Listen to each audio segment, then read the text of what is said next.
Saudara, musik Indonesia berkembang pesat sejak zaman kolonial. Lagu, rilisan fisik, kaset hingga MP3 sempat digandrungi oleh masyarakat. Seiring dengan perkembangan zaman, semula ditinggalkan dan beralih ke streaming. Berikut ini kami hadirkan liputan khusus perkembangan musik Indonesia dalam rangka memperingati Hari Musik Nasional 9 Maret 2022. Musik adalah bahasa pemersatu budaya antar bangsa, juga bagi 5 rumpun bangsa-bangsa di wilayah ASEAN. Perkembangan musik di Indonesia dari masa ke masa memengaruhi musik Indonesia saat ini. Berawal dari zaman kolonial, sejumlah opera terbentuk seperti Miss Ribut, Dardanella, dan Union kala itu. Opera Miss Ribut dipimpin oleh seorang Tionghoa, Tio Tik Jien. Jien memiliki koneksi luas dari kalangan wartawan, penulis, hingga sutradara. Tidak heran jika jaringan yang dimilikinya membuat operanya tersohor kala itu. Ada juga seorang Tionghoa lain mendirikan perusahaan rekaman Tio Tek Hong. Label ini mencetak cakram padat dengan lagu-lagu berirama keroncong, gambus, kasidahan, dan musik Melayu. Kemerdekaan Indonesia pada tahun 1945 membawa warna musik tersendiri. Jenis musik keroncong, irama Melayu, kasidahan tumbuh subur pada masa pemerintahan Presiden Soekarno. Salah satu sosok yang berpengaruh adalah Suyoso Karsono atau yang akrab disapa Mas Yos. Ia merupakan perwira Angkatan Udara kala itu yang mendirikan perusahaan rekaman Irama Record yang terkenal pada era 1960-an. Mas Yos itu seorang pendiri label Irama Record. Banyak mencetuskan, mempublikasikan artis-artis seperti Titiek Puspa, Bing Slamet, Lilis Suryani. Album-album yang dirilis itu seperti Gambus, Lenso, dan banyak lagi. Terutama banyak artis Irama Record itu dekat sama Soekarno. Contoh, album Irama Lenso. Itu dibuat musisinya tuh Bing Slamet, Titiek Puspa, bawain lagu-lagu daerah. Pemerintah Soekarno mengeluarkan larangan terhadap lagu berbahasa asing melalui Manifesto Politik Indonesia yang ditetapkan sebagai garis besar haluan negara untuk menentang imperialisme dan kolonialisme. Salah satu penyanyi senior Titiek Puspa menjelaskan alasan Bung Karno melarang lagu berbahasa asing kala itu. Jadi maksudnya dulu tuh nggak boleh lagu ngak-ngik-ngok. Ngak-ngik-ngok itu ya selain apa ya, temponya yang kalau dulu ngerok apa itu ya. Padahal aku waktu itu udah bikin marilah kemari, ye ye ye ye. Udah ke sana-sana juga nyanyi lagu-lagu daerah, lagu Maluku, lagu apa gitu ya. Tapi juga bagus-bagus karena ya di aransemen bagus juga. Pemerhati musik Frans Sartono menjelaskan pelarangan musik dengan bahasa asing ini justru membuat para seniman bergerilya dalam berkarir. Pada era ini lagu-lagu daerah menjadi lebih populer. Bung Karno memberi keleluasaan kreatif kepada musik-musik daerah. Saya tidak menggunakan istilah musik tradisi, musik-musik daerah itu untuk naik dan mendapatkan popularitas di luar penuntur bahasanya. Sementara itu, Radio Republik Indonesia atau RRI menggelar ajang pencarian bintang radio pada 1967 hingga 1968. Jenis lagu yang dilombakan adalah keroncong, seriosa, dan hiburan yang sekarang disebut pop. Disinilah radio berperan untuk memperkenalkan dan memanjakan pendengarnya dengan musik dan suara merdu putra-putri bangsa. Nah, dari situ RRI punya peran mengedukasi atau paling tidak memberi pilihan-pilihan dengaran yang berbobot untuk publik secara keseluruhan. Nah, kalau kita ingat nama Bing Slamet, Sam Saimun, Titiek Puspa, itu alumni-alumni dari bintang radio. Dan terbukti memang suara mereka dikenang terus ya, mereka legend. Tumbangnya pemerintah Soekarno membawa pengaruh besar terhadap musik barat di Indonesia. Frans Sartono yang juga melalui masa itu menjelaskan, industri musik berakhir bah bagi para pendengarnya. Lagu-lagu pop yang muncul di tahun 60-an, yang terhenti di larangan memutar lagu barat itu, bayangin, itu sekitar katakanlah 5 tahunan ya. 5 tahun, sekitar 5 tahun. Itu menghempas semuanya, didengar semua, dikonsumsi semua oleh publik sini.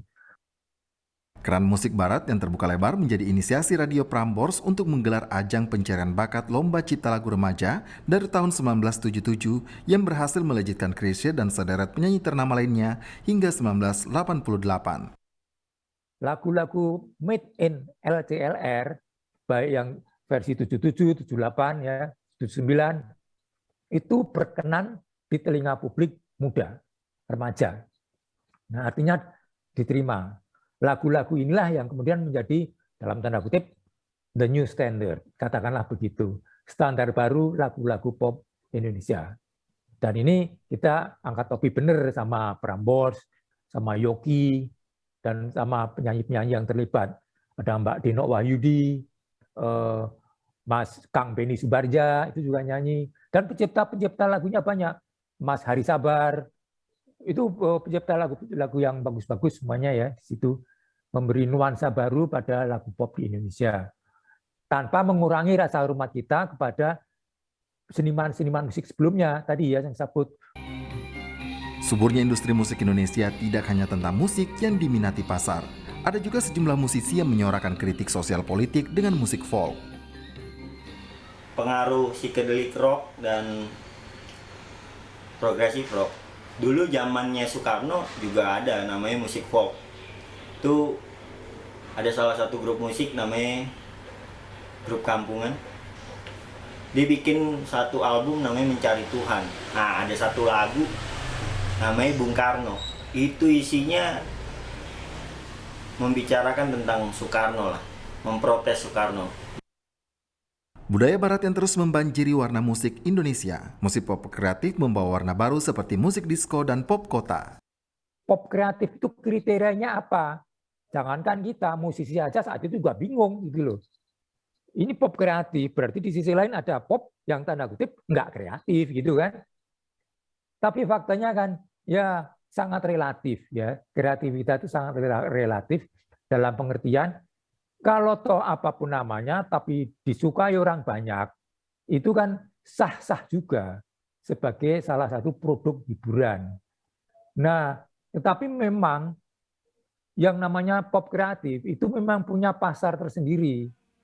Salah satu label rekaman yang turut meramaikan kancah pop kreatif Indonesia adalah PT Metropolitan Studio yang kini berubah nama menjadi Musika Studio. Chandra Darusman menilai Musika Studio setia untuk memopulerkan pop kreatif. Nah, saya rasa Musika memiliki visi dan semacam insting ya bahwa mereka terus mengikuti perkembangan sekaligus menciptakan tren gitu ya. Baik itu solo maupun grup ya.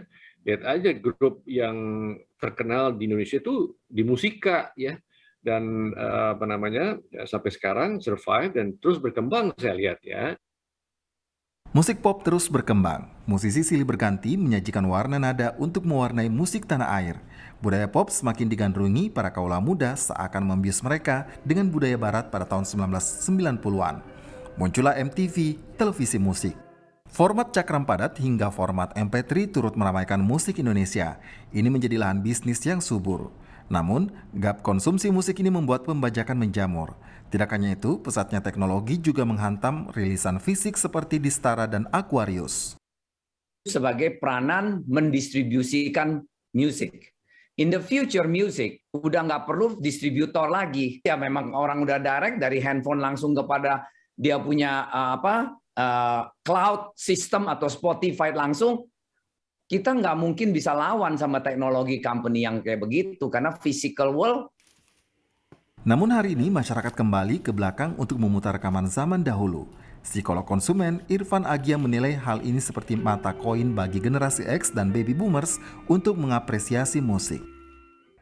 Nah, ada beberapa hal yang memang tidak bisa digantikan oleh musik-musik digital ya, seperti misalnya perasaan menyenangkan saat membuka cover albumnya, kemudian juga melihat artwork-nya, duduk dan mendengarkan satu album penuh gitu ya, dari awal sampai akhir dengan lagu-lagu yang mungkin mereka kenang pada masanya. Nah, sedangkan untuk generasi yang lebih muda gitu ya, misalnya milenial atau mungkin generasi Z ya sekarang, mereka menginginkan experience yang berbeda atau pengalaman yang berbeda dalam mengonsumsi lagu. Meski tumbuh subur dan pesat, musik Indonesia masih meninggalkan pekerjaan rumah besar, royalti kepada penyanyi dan pencipta lagu, hingga hak kekayaan intelektual yang tak kunjung usai. Penyanyi senior sekaligus Ketua Umum Federasi Serikat Musik Indonesia, Chandra Darusman menyatakan, pemerintah tengah mempersiapkan dataset musik Indonesia untuk mendata karya para musisi. semakin tahun semakin banyak royalti yang terkumpul ya, tapi mesti lebih rapih lagi manajemennya agar seluruh Indonesia itu turut memberikan penghargaan ekonomi kepada para artis dan pencipta. Ingin sekali melihat ya adalah penegakan hukum ya, penegakan hukum atas praktek-praktek pembajakan yang nggak tuntas-tuntas ya, pembajakan pada saat era fisik ya, era CD. Platform digital semakin memudahkan kita untuk menikmati musik. Musik untuk semua tanpa melihat usia dan latar belakang. Musik bukan cuma soal keinginan pasar, melainkan menikmati dan menghargai karya dengan cara terbaik. Klinis Oktania dan Tim Liputan Kompas TV Jakarta.